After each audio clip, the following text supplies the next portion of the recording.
It's roughly 40,000 years ago. You're young, single, standing beside a smoky fire, and someone across the camp is wearing bright beads and the confidence of a person who clearly knows where dinner is coming from.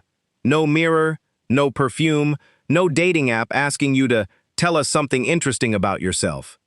Yet people still noticed each other. So what actually made someone attractive in the Stone Age?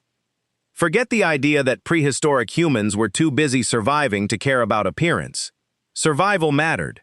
But humans were social animals, and social animals notice health, skill, reputation, and signals. Stone Age attraction was probably less perfect jawline and more, would I trust this person when the weather turns bad?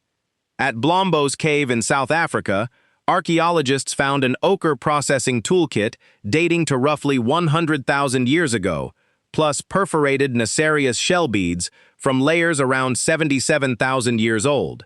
People were deliberately changing how they looked long before fashion magazines existed. Did appearance matter? Yes. Yes, it did. But those beads may have said more than, "I look good." They could signal identity, group membership, and perhaps status. In a small community, that matters.